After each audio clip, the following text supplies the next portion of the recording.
Axis yoga সেন্টারের পক্ষ থেকে সবাইকে জানাই আন্তরিক শুভেচ্ছা ও অভিনন্দন। আশা রাখি সবাই ভালো আছে। অনেকের গ্যাস, কনস্টিপেশন, পেটের বিভিন্ন সমস্যা, হাঁটু ব্যথা এবং মাথা ব্যথা। তারা কি করবেন? ওষুধ খাবেন?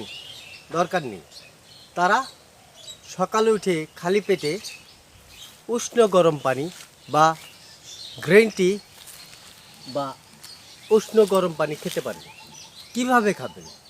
সেটা হলো, আমরা মল আসনে বসবো। মল আসনে বসে ধীরে ধীরে গ্রিন টি খেতে পারি, ডাবের পানি খেতে পারি খালি পেটে ব্রাশ করার আগে, এবং উষ্ণ গরম জল খেতে পারি। কিভাবে খাবো আমরা এইভাবে বসবো।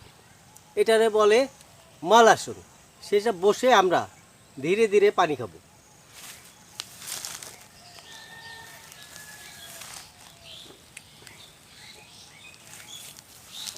আমরা উষ্ণ গরম পানিও খেতে পারি, গ্রিন টি খেতে পারি, ডাবের পানি খেতে পারি, বা কোনো জুস নিজেই ঘরে বানিয়ে খেতে পারি। এইটা যদি খান, আপনাদের এই সমস্যা থেকে রেহাই পাবেন। আপনারা করে দেখুন। এইভাবে যদি কেউ পানি খায়, তাদের পাইলসও ঠিক হয়ে যায়। উষ্ণ গরম পানি খায়, পাইলসও ঠিক হয়ে যায়। আরেকটা কথা, সবাই সকালে নাস্তার আগে, দুপুরে খাবারের আগে এবং রাতে খাবারের আধা ঘন্টা আগে বা 20 মিনিট আগে ফ্রুট সালাদ খাবেন। আর ফ্রুট সালাদ যদি আপনারা না পান, তাহলে কি করবেন? আপনারা নিজেই শসা বা ক্ষীরা, তরমুজ, বাঙ্গি, দেশীয় যে ফলগুলো আছে এগুলো খাবেন। এগুলো খাবেন এবং ওয়েটও কমবে। আপনারা যদি এইভাবে খেতে পারেন, ওয়েট কমবে, ডায়াবেটিস কমবে। আপনারা এটি করতে থাকুন।